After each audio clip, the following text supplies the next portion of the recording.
Hi, thank you for having me. I'm going to talk about galaxy pairs from blended spectra for the DEVILS science meeting. I am Ben Holverda, and I'm at the University of Louisville.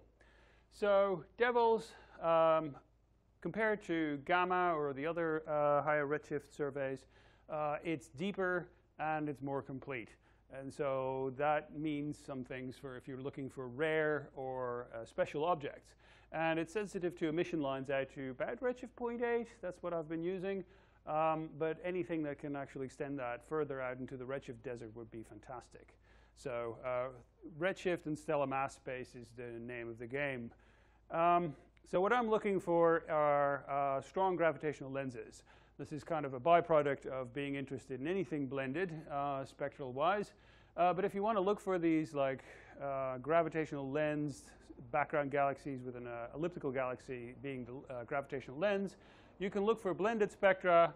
You can look for ask citizen science to identify these things, or you can look for machine learning. If you're in the spectroscopy business, that does mean that your aperture has to include some, if not all, of the actual lens source. So it really depends whether or not how good your pointing is and how good your fiber positioning is. And it also obviously depends on whether or not your fiber is big enough. So especially gamma and DEVILS have a smaller fiber than the SDSS, so there is a chance that you're missing some of the nearby lenses that way. But fortunately, higher redshift sources will more likely be in your fiber and will be identifiable from that double signal. So the double signal, it happens when you have your preferred lensing system, which is an elliptical, for the reasons that those are easier to model, and the color differentiation is better to identify the arc. Obviously, spiral galaxies also lens, and I'm sure they exist, but the little arcs and the spiral arms are both blue star forming, so they get harder to identify, and they get harder to model.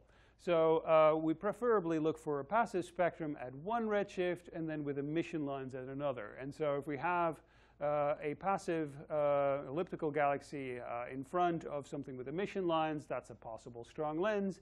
And if the reverse is true, it's a useful occulting galaxy. So that's the kind of thing that I usually do, which is overlapping galaxies. And so AutoZ, the neat thing is AutoZ, Ivan Baldry's redshift, automated redshifter that DEVILS and gamma use, actually give you that automatically. They give you cross-correlation coefficients for both, for every kind of template. And so if you get two good hits at two different redshifts for two kinds of templates, then you can start fishing these things out, rather than having them flagged and just ignored for the rest of the survey. So the other thing you can do is, for instance, this is an example of accidental lenses that were identified by the Galaxy Zoo, by a Galaxy Zoo-like collaboration. They were looking for the evidence of asteroids in HSC images, but these are the ones that they accidentally found. I think a few of them were already known, but quite a number of them are new, so that's actually pretty neat. So you can do a citizen science, or you can do blended spectroscopy to find extremely rare sources. Lensing galaxies are fairly rare, although not as rare as we thought. So it depends on your identification technique, how you, which ones you identify. And my undergraduate student, Sean Knabel, this year, had his paper just accepted, and this is the main result. If you have a machine learning technique or a citizen science or a spectroscopy, and you've used those all on the gamma equatorial fields, you've noticed that you see 47 in spectroscopy and 47 by machine learning, and absolutely no overlap between the two. The same thing goes almost for machine learning and citizen science, and for citizen science and spectroscopy. Essentially, these three techniques are complementary, not confirmation. And so the trick was that we were hoping to identify sources with extra confidence, because all of these are candidate lensing events right up to the point that you point a AO system with an IFU or the Hubble Space Telescope at it. Up until that point, until you see the arc, all of these are candidate systems. These machine learning events could be a spiral arm, could be an accretion event. The citizen science is full of what looks like tidal arms, and the spectroscopic events could simply be an overlap and not a lensing event at all. So until you have high resolution imaging, you are only left with candidate sources. And this also implies that your actual space density of lenses is much higher than any one of these techniques will give you. So spectroscopy benefits from a small, compact lens, so compact Einstein radius.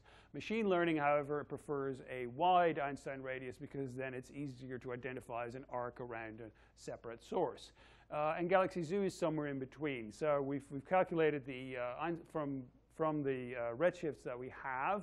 We've identified the and the stellar masses. We estimated the Einstein radii using a lens model, and it basically shows us that yes, small spectroscopic identified lenses are more compact. Back to the stellar mass now. At the x-axis and the y-axis got redshift. So in this space, we're looking for these different lenses, and Sean identified the following.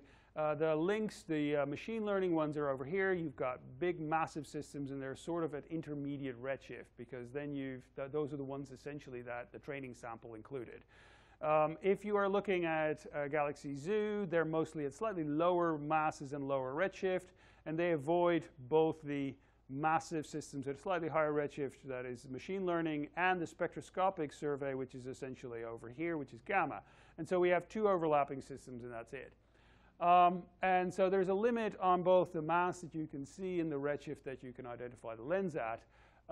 Where will DEVILS fall? Well, the neat thing is DEVILS will go lower mass and higher redshift for both kinds. So we're actually going to be extremely complementary to existing surveys and existing techniques.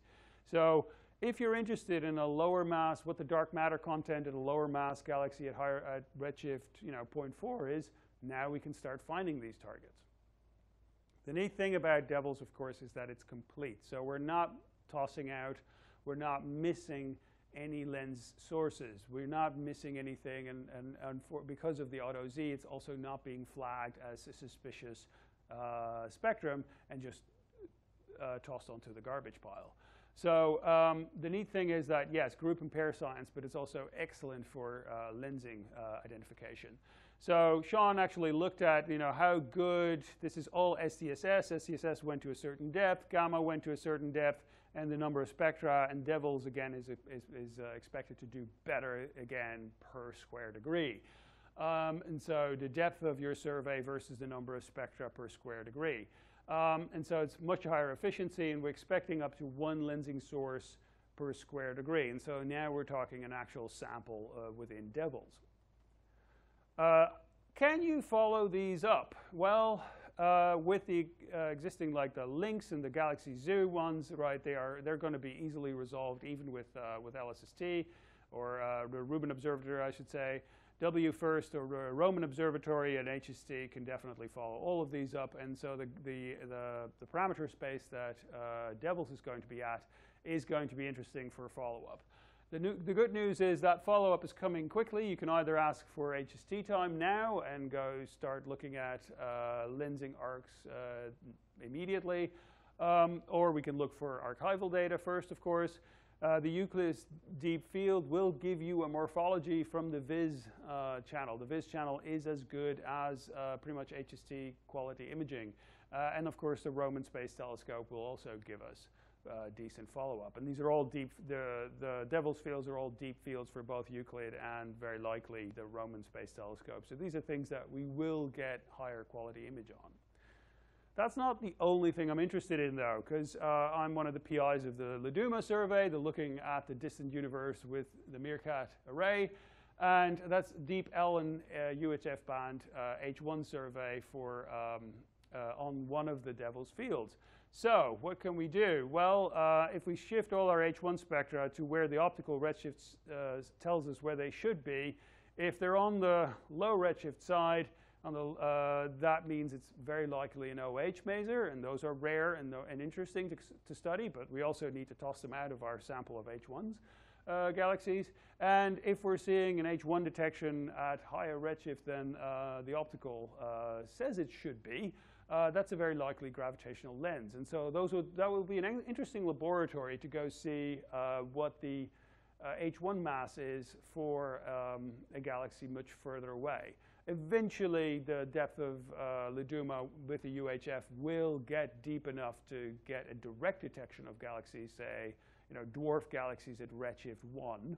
But this will get us a jump ahead, so to speak. So if we have a good model, if we have a good magnification model for the lensing galaxies in DEVILS, we can actually get a jump on our H1 mass function, for example, in the low end there. So it gives us an independent low end part of the H1 mass function. So yeah, this will be an interesting technique. There won't be a lot of sources. As you can see, there's 0.01% of the entire DEVILS survey will be a lensing galaxy, but it still will be a workable sample, and especially once we get Leduma or other data on it, we'll get some interesting new constraints. So 1 gravitational lens per square degree. That's a lot more than you would expect from the sky density from, example, SLACs, or the SLACs for the masses. They're the existing SCSS searches for lensing galaxies. And as soon as you realize that, yeah, the techniques actually don't confirm each other, they complement each other, you realize that, yeah, 3 to 4 times the density is much more likely. And there's a lot of follow-up opportunity here for DEVILS. So I'm keen to root through the AutoZ catalog and find a couple of these, to identify these lensing sources and follow them up using, well, just about any telescope I can think of. If you want to go talk to me, you can use the Slack channel, or you can just tweet at me directly, or just send me an email, and I'll happily answer questions. Thank you for having me, and thank you for letting me record this.